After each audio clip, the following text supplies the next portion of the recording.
Tony, I had this notice in the mail. It says I'm going to be taxed if my home was vacant. Oh, the vacant tax. And I said, because they bought it and then they had to get some light renovation done. So they didn't move in right away. So she thought that like the city had found out that they weren't living in it.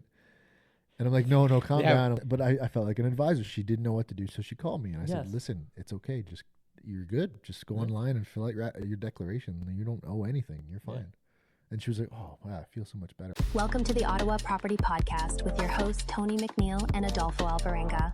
Each week, they'll take a look at what's happening in the Ottawa real estate market and offer practical advice and insights for listeners. From market updates to success stories, they cover it all. Whether you're a first-time homebuyer, a seasoned investor, or just curious about the property landscape in Canada's capital, they've got you covered. Sit back, get comfortable, and let's get into it. Welcome back to another episode of the Ottawa Property Podcast. Is it really salesy? You like that? My name is Tony McNeil. I am a realtor based out of Ottawa, Canada, joined always by my illustrious co-host, Adolfo Alvarenga, level 2 mortgage agent with referral mortgages based here in Ottawa. Adolfo, what's up, man? Snow. That's what's up. Cow. Snow. Yeah. I feel like I said to Adolfo off camera that we're a little bit late this week posting. We had some illness in the group here, and I just felt like my weekend was taken from me. All I did was shovel, man. Shovel. Yeah. This whole week has just been too much. I think the majority of the people in the city, that's basically what it was. Yeah. Like parking bans after parking bans, and it's like cars like stuck in the snow. Oh, yeah. And like it's, I find funny, and it's something that maybe you don't discuss. I don't think people discuss this when they're buying a home because everybody's like, oh, we have a garage. It's fine. Or we have a driveway. It's fine. What about the people that don't necessarily have homes with it? And then you have a parking ban or anything like that. Sure. Or people visiting and stuff like that, right? Yeah. And nothing against, I love the Glebe. Their roads are very small. Yeah, it's tough in there for sure in the winter. It's like, the snowbanks. I drove past it yesterday. The snowbanks are massive. Yeah. And it's one car in one direction. Like you can't be going, like there's no two directions in any of those streets anymore.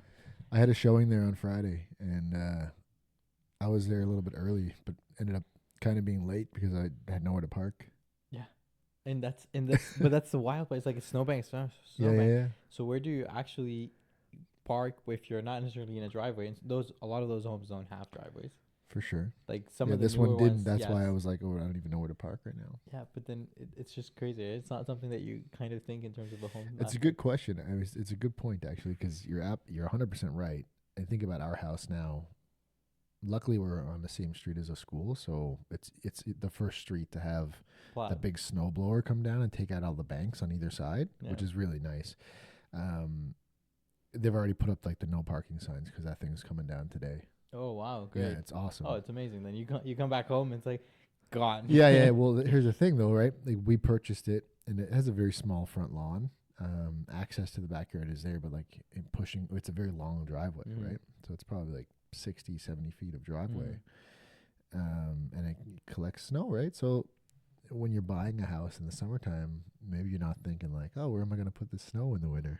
You don't seriously, think of it. I don't think seasonal. It's seasonal in that way. I like certainly if you're didn't think purchasing something in the winter, then you get to see that mode. Yeah. But if you're purchasing in the summer, you're not thinking so far ahead in the winter time of like, or at least I'm not thinking like that. No, it's funny. I got my neighbor, Roland, awesome guy.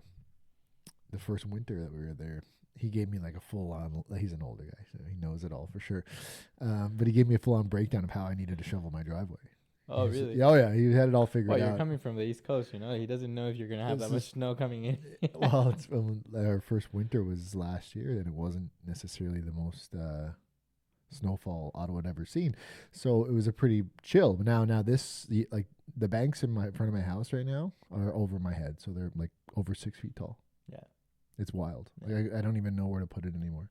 Yeah, it's crazy. Like across the street from me. It's crazy. All those parking spots are gone. Yeah, gone. It's crazy. Fully, the snowbanks, the plow passed by right now. Basically, our sidewalk is non-existent right now. No, I feel bad for everyone walking out there for sure. Yeah, but it's what I'm saying is like it's wild that it's something that you don't really foresee until you're in that season, and that's why I'm like, I'm not picking up on the Glebe or picking in on it. Like it's just crazy because every time I go there in the winter, it's like the streets like shrink in size. Oh, It's yeah. like, Yeah.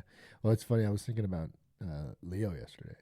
I texted him. yeah. I was like, how you doing over there? Because they got a smaller lawn than I do, man. Oh, And their yeah. driveway's longer than mine. And I was just like, I in my head, I'm like, I don't know. That's like one of those things where you only see it in the summertime. Then winter comes, and you're like, holy shit, my I'm actually driveway's going 100 there. feet long. How am I going to deal with this? I'm actually going down there later. I don't know if I have to bring the shovel with Yeah, me. you better bring one, man. You better bring a dump truck. No, but put all the snow in. But even that, like, even removing it from property, people don't realize that you're able to do it. Yes, Yeah. but it's at a cost, and sometimes yeah. it could be a hefty cost. So funny enough, you say this. Our broker manager at Remax Hallmark, Dan, yeah, Okay. was telling me he has a rental property. I can't remember what street it's on. It's kind of like Westboro area, Mhm. and they had some snow removed. So it was like 2, dump trucks worth because parking's challenging. There's a business in there. I think it's a hair salon or It's something. the one here in the corner. I think so, yeah. Yeah. But he was like, it was thousands of dollars to get this snow yeah. removed. Thousands. Yeah. It's just How many landlords are factoring that into their? well, how finances. many realtors are putting that into the MLS listings? It's not a good selling Snow feature, right? removal. Snow, like It okay, doesn't sure, cash like- flow anymore. It cash flows if it doesn't snow. If we lived in the Bahamas, it would be totally it'll cash cash flow. flow for the Positive, 6 yeah. months that we get. That we get no snow. Maybe the 8 months if you want to push it, depending on the time. But I mean, the people out there shoveling and the snow plows of the world, they're making bank this week, man. I'm telling Oh, you right now. totally. And well deserved. That's hard work. No, I it's wouldn't hard wanna- work, and honestly, like, I'm a big advocate of that. Like, one of my neighbors has his own company for that, and I'm fully supported. Like, I'm like, the time that it spends for you to do that is a lot. Do you tip them? I've never, as someone growing up in Newfoundland, we got dealt with a lot of snow for sure. So it's a contract, Was never anything that we ever paid for. You just did that shit yourself. which I think you can, and it's a skill. Like my neighbor across basically does it himself. He has a Yeah. snowblower, comes out every time, and you hear that thing just go. Yeah. He does it very quickly, easily. Okay. It's that. Yeah. But it's perfect because it's like the garage is at the top, and it's like a double Yeah, double you garage. roll And he the literally door just up and rolls, goes. Yeah, rolls, sure. rolls down, rolls up, rolls down, rolls up like this, and does it. My driver would be kind of impossible to do that because it's just long at that point. I know, right? and I'm so in the mindset of where the snow is going. When I was coming up your driveway, I was like checking that. I'm like, okay, that's where I would put it if it was I lived here. But I guess I could see how that would be tough. I'm like dissecting it. Anyway, But going back to it's just a contract. You sign a contract, certain amount. There's conditions in the contract, and I think that's what most of them do. And is it's there like a snowfall caveat of like Yes. if we this much lands, then you got to pay this much? Yeah. So Oh, if there's interesting. there's a conditions to it and parameters. So once it goes a certain amount, they charge you extra for that extra amount that happened. So not last season, but the season before where it snowed a lot, Yeah. there was an extra surcharge. How much? Like for the people listening, I think I'm it was curious like, too. I just don't recall exactly how much extra snow we got, but I think it was like 150. Okay. And what's the base? 500, 600, 400? 600. Usually the number is 600. My driveway is long. though. Yeah, We're for talking sure. A very long driveway. The guy who did our siding, because it's obviously that's a very seasonal business. Yeah. So But usually that's the case. It's either they're in siding business and then wintertime it's like Yeah, snow that's what he removal, was or saying. they're in cleaning of like laneways what do you call it? Grass. mowing grass, Mowing grass. landscaping. There you go, landscaping. You got there, That's guys. the Don't word. worry. Yeah, he's a cider by trade in the spring, summer, fall, and then in the winter he does snow removal. And he was saying to me, Tony, would give you a really good deal if you want us Do to. both. And I should have gone, man. It was $400. I should have taken that deal and ran. The season. Yeah, You should I'm ask sure there would have been a contract similar to yours of like, if we have to come back X amount of times. But Yeah. in hindsight, it would have been pretty sweet. You start to think how far those dollars can kind of go, especially with days like the ones we just had, where it's like, okay, 2 days of snow, then we get a break one day, and then 2 days of snow. Yeah. I'm literally like, if we get another couple days and then another big snowfall, like my shoulder's starting to hurt. I'm like, we're both of us here sitting here today, like can barely turn our necks. Anyway, Luckily, we're sitting in the right spots because it's like you can look Yeah. this way, and I can kind of if look it that had been way. the opposite, maybe we We're would have good. swapped for a week. But anyway, that's what's up. There's a lot of snow in Ottawa. I'm sure anyone listening is already well aware. Yeah. By the way, guys, if you are listening and you're following along on YouTube or Spotify or Apple Music, follow the channel. Give us a like. A comment goes a long way. We appreciate it. We read them all and we respond. So we can tell that there's some people watching week to week, but for some reason you're not subscribing and you're not liking it. So thank you for coming back. Maybe you don't like it. You can dislike it too. We won't take any offense. Tell us why. Tell us why. We'll find you, but we have ways to correct stuff. Yeah, we have fixers. We're fixer-uppers. No, this week, kind of a little bit more of a chill week. I feel like everyone's newsed out, man. I kind of tuned out for a good 7 days last week. I was a little bit sick, so I wasn't following it as much, but I think everyone's mentally exhausted from all this tariff news. It's just the tariffs are on pause, but then it's going to be steel and aluminum. Now maybe tariffs are back on the table. It's exhausting. Yeah. And I think our markets they're so reactionary when there's this much kind of volatility going on down south that I checked out, and I figured this week we'll do something a little bit lighter. And we'll talk about loyalty in the business. We got some stuff to talk about. And that's mortgage broker and realtor, right? So it goes both ways.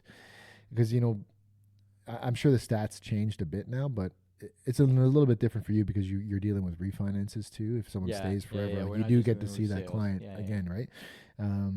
For us as realtors, the average, I believe, is 5 to 7. That's what we're always told. But I've seen that number go up as much as 8 or 9 years now because obviously as life becomes more and more expensive. Oh, you mean in terms of the moving back? Yeah. So the same clients kind of correct coming back to you again. The average Canadian moves every 5 to 7 years, but I've seen it go as high as 9 years, depending on who's reporting the stat. For us, we usually say the average time a mortgage gets broken is year 3 or year 4. Yeah. So which, like you said, there's the refine options and stuff like that. Yeah, so for sure. It obviously changes compared to the sales. But if we big equity growth years, the past 10 years, let's say, the past decade, people were more inclined to move because they had all this money to access it. It allowed them to move up the property ladder quicker. I think nowadays, in the last 2.5 years, even though prices have kind of conservatively gone up year over year, they haven't seen people banking massive amounts of equity. And in that 5 to 7 years, I assume it's going to be mostly kind of first-time home buyers or, second time around the whole property kind of buy and sell that are going to be accessing that. Anyway, what I'm saying is that most people are just kind of staying put. Yeah. That number's going to go up and up and up. But let's go back to the main point here and then the loyalty of it. So I read a stat. I wish I could find the video. It was pretty good, actually. I wouldn't share it on social media because it was kind of give your realtor a pat on the back and work with them again if you do decide to re-enter the market buying and selling. But if you go deeper into what he was saying, and I brought it up on my phone here for context because I'm not going to spew numbers. So there's almost 80,000 registered realtors in Ontario. Okay. So there are about 0.66 transactions per realtor per month in Ontario. So not even not even one transaction per realtor. Correct. So this works out to be about 8 transactions per year, which is still even higher than the average in Toronto. So basically what they're saying is the realtors are selling about 8 homes a year, and that is an average. So if you actually think about that a little bit further, you're going to have people that are selling 10 plus homes a month or a year, and then you're going to have people that are doing maybe 1 or 2 deals a year. So that's the question, and I always say this because it's people don't see this from the outside. It is not an easy industry in both sides, either the mortgage world or the real estate world, as a realtor. Yeah, I hear you. Out of those transactions, I'm sure that the majority of those transactions were probably done by the higher volume of transaction clients. Yeah. Out of it. And then realtors. And then you have the ones that don't do 1 or 2 a year of it, right?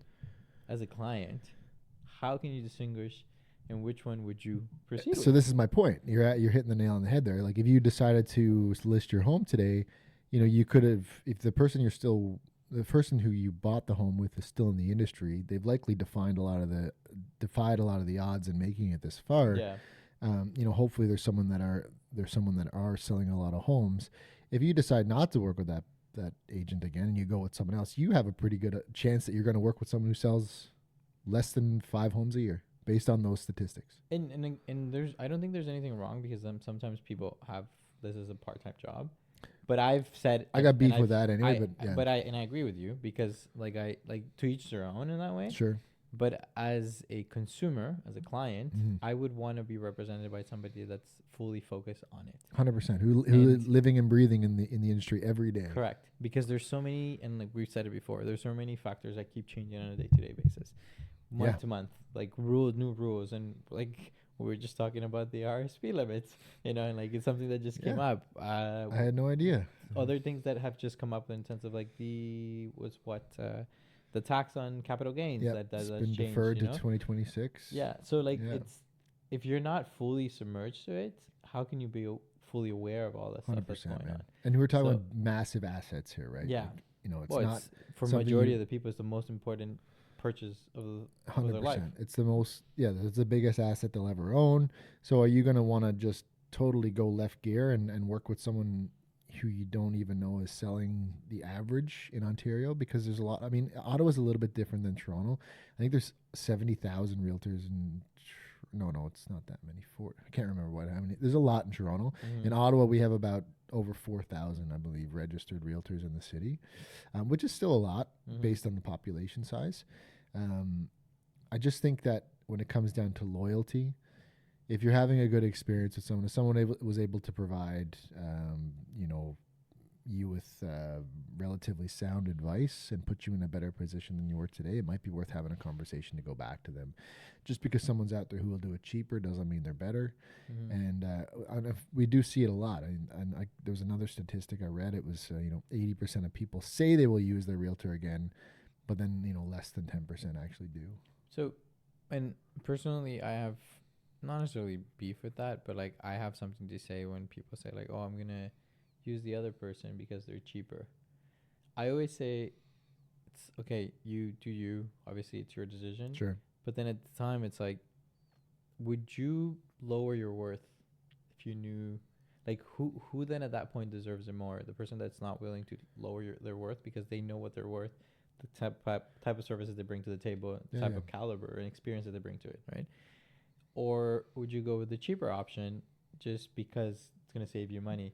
So then the question is, and it's funny because we were talking about this in doctors, like which doctor would you choose? The one that just came out of med school and is like going into it, or the one that has like so much of experience that brings in stable? Would you tell the one that has more like our public, like obviously our system is like cheaper, but if you were in the US, call it, and you had to pay for the doctor, would you tell the doctor, hey, I'm going to go with the other one because he's cheaper? That's a good point. You know what I mean? Like obviously it's extremes. Like we're talking definitely extremes. I get what you're saying. But, and I'm hoping that the public does too, but like, it's just one of those things that it's like, people are worth like what they bring to the table at the end of the day. If somebody can do it cheaper, it doesn't mean that they can do it better. Yeah. And I've seen in throughout the years is sometimes the person that went cheaper with the realtor that went cheaper may not necessarily have paid for it up front, but ended up paying in terms of either opportunity cost that they lost on the negotiation, life experience that maybe the realtor missed something. Yeah, sure. In some kind of capacity. Yeah. Or didn't advertise it properly and ended up in the market, then ended up in a sale that was like, okay, less than what they were kind of even initiated to say. Because I had this experience with a client that they ended up going with a realtor because they sold their neighbor's house at the peak of the pandemic, and the realtor that I recommended told them ideally what their house would sell based on the market that was up at that point, and then the other one said like it was a little bit higher. The price that ended up selling is the one that the original realtor of course had said, which we see this a lot. But it's the other realtor that got it basically had set an elevated price to get the listing, and then okay, we can't do anything. He was in a tight time frame. There's nothing we could do. Got to lower it. But it was also experience. I'm not saying that there was anything bad with the one that ended up selling it, but there was more experience in the one that actually brought in the price and said like, okay, this is the price that I think based on the market right now is going to sell for. And it's frustrating, like, from our perspectives for sure. But, I would look at it from the client's perspective and say, as long as you had a good experience, right? Yeah. It's worth another discussion about how that person can help you again, because maybe it was a bad experience. And that's why you're going. Like, I'm not going to sit here and toot my own horn. I know that there's a lot of mediocre agents out there, and I know that I'm working a bit harder than those guys are, but there's a lot, I guess, public distrust in that type of thing too in our industry. Really. There tends to be a lot of, like, people think realtors are out for themselves and that it's an easy gut job, and that put the for sale sign on the lawn and the buyers will come. But that's the thing, is everybody thinks that it's an easy job from the outside. But let's pivot to mortgages. So this article you sent me says, opinion: mortgage loyalty isn't given, it's earned. We're sharing why clients aren't just choosing the lowest rate, they're looking for trust, service, and the right mortgage for their needs. I like that. And I think it's true to some extent. To some extent. You will always have clients that will go for the rate. The lowest and the rate possible. Being the most important thing. But a lot of the times that happens, and especially because now there's so much access to, like, online, and you kind of see, like, okay, websites that basically tell you this is the rate, or the banks tells you this is the rate, Sure. But then there's literal things written in the fine print that have limitations, and that if you're not looking for them or you don't know the experience of it, you might not necessarily know what that is. Yeah. So it's just one of those things that I'm just like, know who you're working for, who you're working with, and the person that you're working with, may they be ones that provide good service, that have good knowledge into it, and that you feel well working with them. And it's not just about right there. the rate, because yes, the rate is important, and I'm not gonna go with like and say like, oh, if a realtor brings you all this and then the rate is way higher, or they charge you a fee or anything like that is higher, but you could have gone with somebody else that was a lower fee. Like, totally. Like, I get that. Majority of the time, most brokerages, most mortgage agents can most likely bring you the same rates. Yeah. Like, or within some with some degree of correct, discrepancy. but we're so focused on the percentage aspect that we forget to see it on the dollar amount. The dollar amount is very minimal in terms of percent. Like, when you see the changes, 0.05 to 0.10 is maybe like $10 to $20 a month, depending on the mortgage amount. Yeah. So then it's like, that's where I say, is like, do you pay for the service, for the experience that they bring into the table? Like, is that worth anything in that mind, right? I've seen it from both sides, like working with mortgage brokers or mortgage specialists at lenders, large lenders. But I think for me personally, I would look at like a mortgage broker as someone I trust, and that someone, if I'm planning to use real estate as a vehicle to become wealthy or whatever, become mortgage free, whatever that looks like, I want someone that knows my case, that knows my file, that every time I go to renew 3-5 years, whatever it looks like, I don't want to have to explain what I'm trying to do to someone. Yeah. Or what I'm trying to do to someone again. Every time I gotta, do a renewal or a refinance or whatever it looks like. I'd rather just work with the same person who is on the same wavelength, who knows what my goals are, and understands the best way to achieve those. So I don't want to walk into a bank and have to explain to someone who's only been doing this for a year what I'm trying to do. Yeah. Because, and a lot of the time, buyers and sellers and just consumers in general are the smartest they've ever been, right? Like, the internet is pretty incredible that way, that people are really... There's a lot of knowledge out there. Yeah, exactly, which I think is great. So, again, walking into a bank, a lot of the times maybe you know more than what the person behind the desk is even able to pitch to you, right? So every file and everyone's goals are different. They could be intricate or very simple, but at the same time, wouldn't you rather have that personalized service, or that someone that can walk you step by step because they understand what your goals and aspirations are? So that's one of the first questions that I always ask in every email, like introduction or in every call. It's like, what's your goal now, and what's your long-term goal at the end of it with this?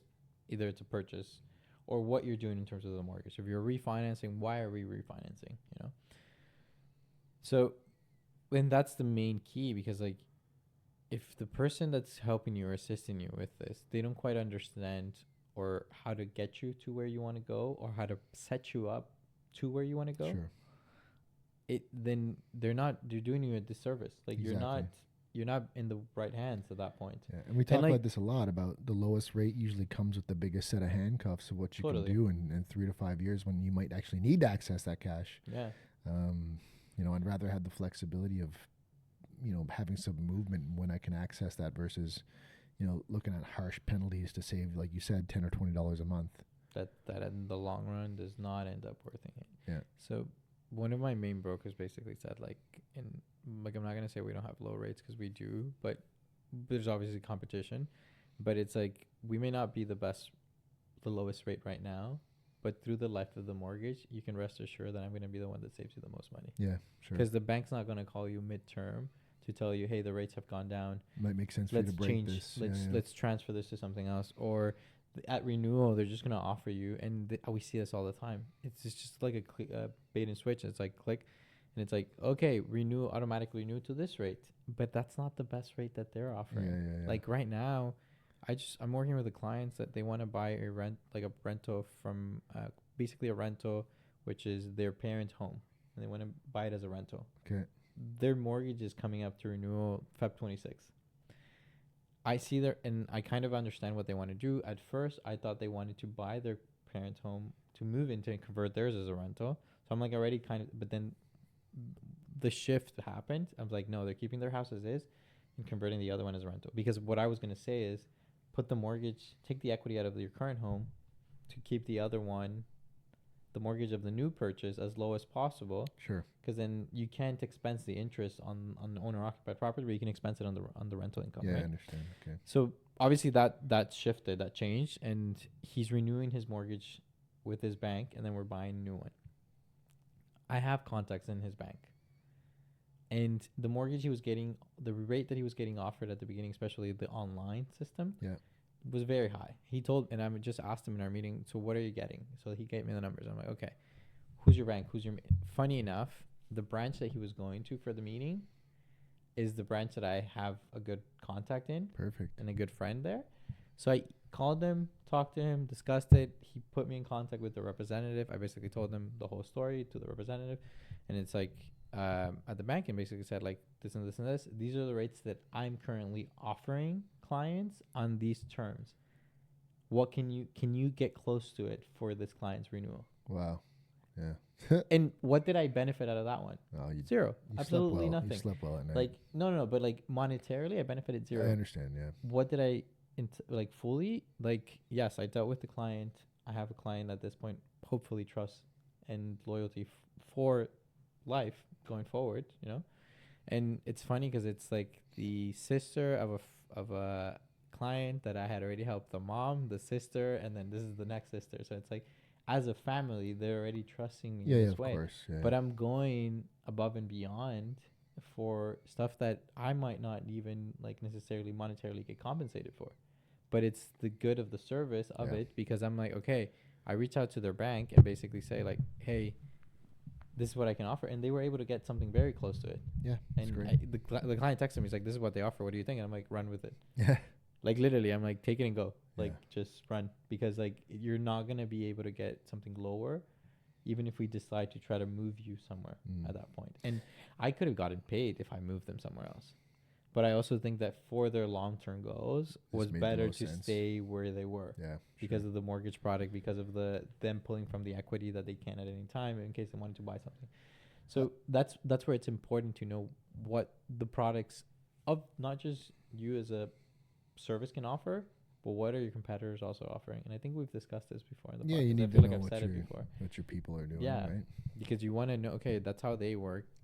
Which context are you working with in terms of the industry? So, and I'm just, again, like, I don't want to boast about myself in that way, but I'm like, this is the type of service that I can deliver. Yeah. Yeah. It doesn't mean it's the same service that somebody else in the industry will do. Agreed. Or the experience, but I also have over 9 years of experience, almost 2016. Yeah, it'll be 9 years in May. Damn. So, plus if you add on the real estate experience of like investing, like stuff, like as a mortgage agent, it's just 9 years, right? But like, it's funny because in our licenses, you can kind of see when somebody started. Oh, it used to be that way in my old board. You could. Oh yeah. By the number, you'd know how many years they have experience. So like, for us, like the M and then the number right after is the year that you got licensed. Okay. So mine starts with M16. Sure. There's other people like M21, M20, and like whatever, right? But that M25 run. No, I'm kidding. that would be a brand new agent, Yeah. which is fine depending how they get trained. Sure. Like, I think that's just it, right? You know. everybody starts somewhere, right? at the end Yeah, of the and day. I started somewhere too Correct. as a young agent, and Yeah. you know, you get experience, and that's what you're paying for, right? When you sign up to sell your house or get a mortgage, like you want the experience. When money becomes more expensive and economies are down, and you know, potential tariffs are on the horizon, like you know, who do you want someone in your corner that's like getting you the lowest rate possible, but you know, handcuffing you, like I said, again for the next 3 to 5 years, it may not be the best option. You know, maybe interest rates come down, and you think, oh yeah, I can go break that, and it's like, oh no, you can't. Yeah. Or you know, You're if you locked can, it's in. going to cost you Why was I locked in? Yeah, Oh, you exactly. didn't see You the didn't fine read the print? I fine told print? you this. You know, like it's just it's the answer that you it's get. wild, right? Or But like, you it's- know, people are, you know, not explained amortizations properly, and then they sign up and they realize they pushed their amortization back another 5 years or something Yeah. like that. I've heard tell of that happening, and I just think. That could be a good play though. It just depends on what the situation. But is. if they didn't understand it though, Yes. and then they said, "What the hell?" And then I'm looking at my mortgage statement, and I'm thinking, "Oh, I thought I had 20 years left, and now I'm back to 30." Dun Yes. dun dun. Right. Anyway, I think the whole moral of this conversation is that it's worth a conversation. You should reach out to one of Yeah. us and just talk about, you know, what your concerns are and what you're looking for, and we can kind of walk you through what we can do in your best interest. And again, you know, not taking the first thing that you see. The lowest posted rate usually comes with a big asterisk and a big caveat. And Or the lowest percentage in terms of a sale. You know, like Yeah. sales or purchase at that point. yeah, let us You- invest in your yeah. situation, right? And let us kind of guide you long term and all this. Like, I really hope that the way I've built my business has been exactly that. Like, you just want repeat clients, and I mean, referrals are great too, but it's more about like, how can I help them in the meantime, and setting them up in a purchase now that makes sense in 5 years. Because what, you know, hey, do you want to be here for the rest of your life? Mhm. No, not really. Like, it's kind of just a stepping stone. Okay, well, we don't need to worry about this. We don't need to worry about this. Maybe you can sacrifice a bit on this, and then it becomes, oh yeah. It's strange, right? Because when you put that perspective back to someone, they're like, oh yeah, right, I won't be here forever, so I probably won't be the biggest thing in the world, right? Mhm. Is it going to be a rental after? Are you going to just sell it straight up? Mhm. Like, these are going to be things that we talk about throughout those 5 to 7 years that can help you either renovate or tweak things that maybe make it worth more or more appealing to a renter, whatever the situation may be. It's never just a one and done. Yeah. That's just not just me, but the entire team at Good Story is that way. And that's how we've all built a business and a following. It's about building a long-term relationships with clients, and Yeah. how can you impact the client? What's the value after the deal is signed, Yes. right? It's not just like, okay, and this is the craziest thing, 'cause like the guy that I follow a lot that I enjoy, Simon Sinek. Yeah, you've sent me some of this stuff. I sent you a video, I think. He's Yeah, a I've YouTube seen video where him. he says like, you don't want to be a number in a spreadsheet. Yeah, And he uses it specifically a mortgage agent in the example. it was pretty interesting. I saw that. You And sent it's me. like, you want to create the relationships, and you want to create like that loyalty and that trust with the client that they can call you anytime That's that it. there's something's going on. And like, I'll be the first one to admit it. Sometimes my follow-up is not the greatest. Like, client deals.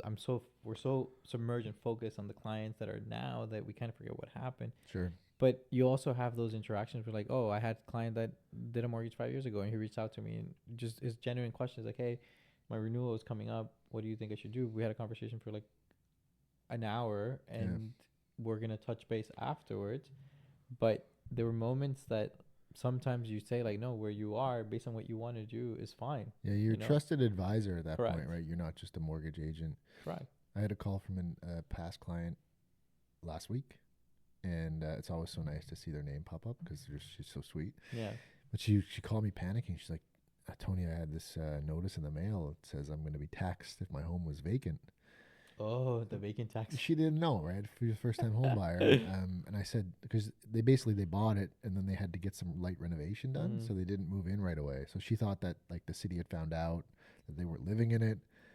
And I'm like, no, calm down. I'm They like, have "You- eyes. Yeah, they know. But that's also wild how much, as a public, you're not aware of that. So like, 100%. But I felt like an advisor. She didn't know what to do. So she called me and I said, Yes. listen, it's okay. Just you're good. Just go online and fill out your declaration. You don't owe anything. You're fine. Yeah. And she was like, oh, wow, I feel so much better. I was like concerned I was going to have to pay, because I think 10% is the vacant home tax, right? Yeah, it's a lot of cash, man. Man, it can add up a lot, and it's 10% of the value that they have crazy. assessed as a city assessment. So it'd be a bit lower than the market value for anyone listening, but it's still it's a lot of. It's still a lot of money. It can add up to like anywhere between 4,000 to like 10,000, depending on the value of your home that they assess for. Yeah.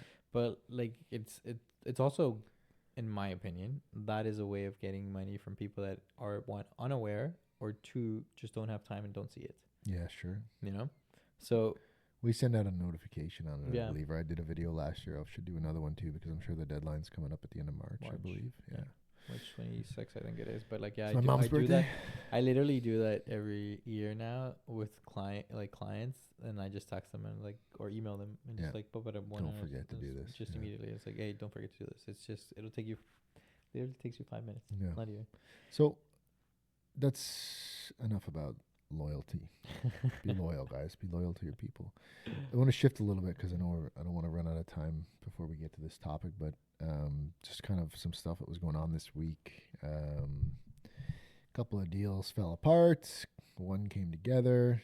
Everything, it's interesting. There's a lot of like similar stuff I saw in 2024 of like nothing is coming too easy.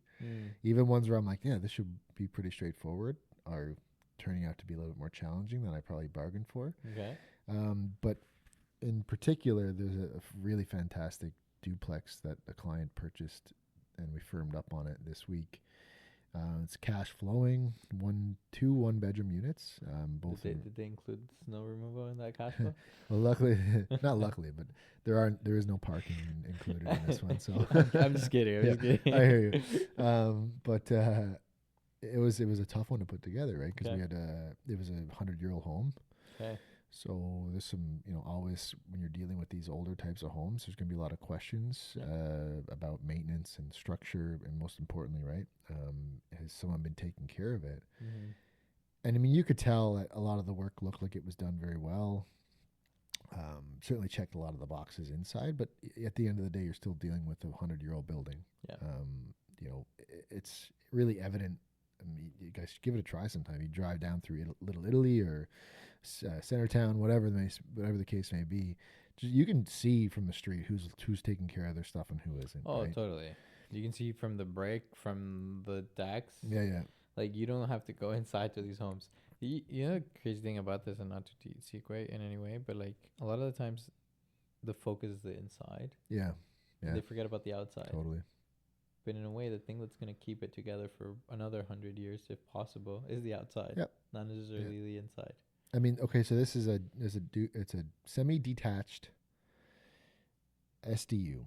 Okay, so secondary dwelling unit. Okay. So it's 2 one-bedroom apartments, and the other side of the semi-detached is the exact same thing. Okay. Same owners, but they just severed the property. And buying and selling them separately. So SDU, when you say SDU, legal SDU? Yeah, of course. Yeah. Okay, gone through the city. Yeah, we had the occupancy permit. We have everything, cool. Right? And our title That's search. Important. Our title search will confirm that too. But we certainly got everything that was provided to us. Like, it was done in 2018, so it wasn't like it was fresh and there was all this documents to go through. Like, we get it. People don't keep everything. Some sellers don't anyway, or some homeowners. So we did our best on that. But one unit versus the other unit, I guess is my point, is that one side there was visible moisture in the basement. Certainly wasn't as pretty as our side, just based on the way the grading was. So like, it's kind of like a hill coming this way and from the back. So everything was kind of converging on this one back corner of one side of the semi-detached and taking the brunt of it. But we had 2 home inspections done. Abundantly cautious. Yeah. So we had 2. One home inspector has an engineering background. The other came very well recommended. I hadn't had the pleasure of working with him yet, but he was really, really good, really thorough, and had an assistant, which I'd never seen before. Wow.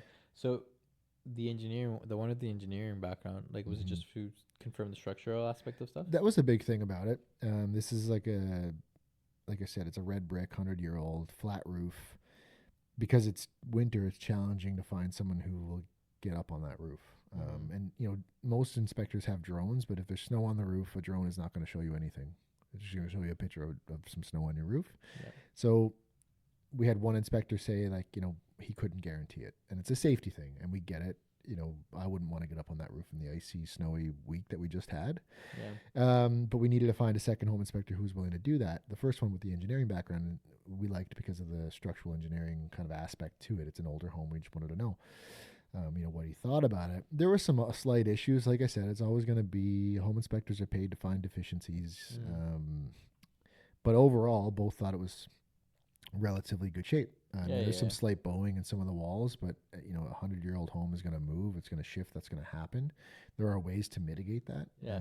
And then we actually had another inspector come back from a structural engineering firm, not a home inspector, quote unquote, but a structural engineer who was willing to come and examine everything and give another report on it. That's amazing. Yeah, we were so thorough. The client, can't say enough good things about him and his patience with it all, because it's like, for him, it was a good deal. Don't get me wrong. It was priced really sharply. Like, there was value there for sure. If I was in the position to buy it, I probably would have done it. The fact that right? it cash flows is a very important thing. Yeah, exactly. Like, it's pretty close to market rents on these things. Like, they're not too far off.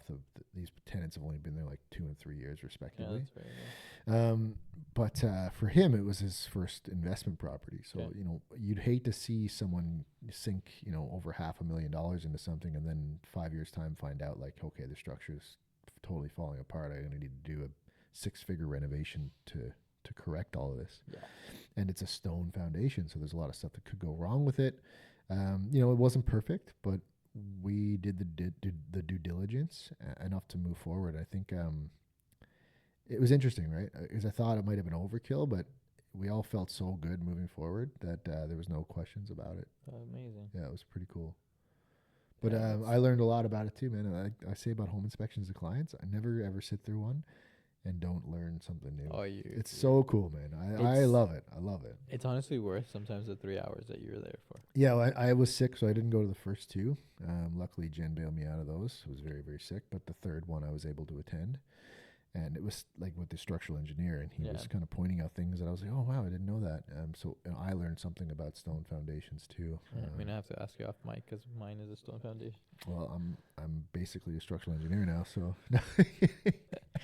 Takes 3-hour course. Yeah. Now it's like, oh, I got this. I got it, man. No problem. Look, I got the pinky ring. You can't see it. Did you open a pop and put it there? No. You know that little thing on the pop, and you just... No, I don't know that. But he did have the pinky ring. I got a lot of engineer friends. They love the pinky rings. Yeah. But no, it was a good week, man. I think all things aside, it was a win. Back to the drawing board. I think 2025 is still going to be a year of challenges and putting things together, especially if we continue to have some kind of economic uncertainty bubbling beneath us. I just don't see how our markets can have like any substantial growth if everything looming is like cost of goods is going to go up everywhere. What I thought about interesting about the steel and the aluminum and all these tariffs that those are already in place, I believe. Or is it March something? Anyway, it's not even so much like how the market immediately reacts to this. It's the cost of goods going up. So let's say everything goes up. It's going to cost X amount of dollars more to build a house. Oh, yeah. So builders are going to pull back on that too. And we're already in a supply problem, man. Yeah. Like we might have a little bit more of a perfect storm going on here, which could mean upward pressure on pricing. But at the same time, maybe not necessarily if people just can't afford it. So I don't know. I don't know where the breaking point is. Like the rates are coming down, but the supply is not really getting there. Like there's no perfect time. If it works for you and it fits your budget, by all means, get into it. You know, for sure. It is a very good vehicle to maintain wealth. And yes, on the long term, I think we focus so much on the short term lately that everybody's just like, we want a return now. Yeah, everyone wants it instantaneously, right? But you gotta put in the time. Yeah, but I think I agree with you. And they're predicting that there's going to be 2 other 0.25 drops, quarter point drops, like happening at least this year. Okay. So.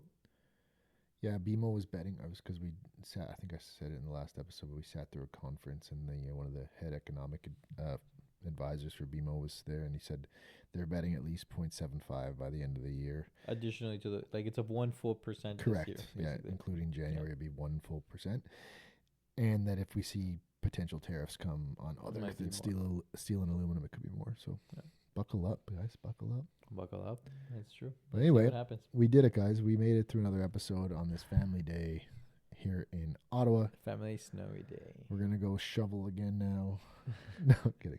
I'm done, man. I'm going to burn my shovel when I get home. I'm hoping the snowbanks went through at this point. We're going to do another episode later this week, guys. We apologize for the delay. Yeah. Let us know that you're following along. We appreciate you, and we'll see you next time. Ciao. Deuces. That's it.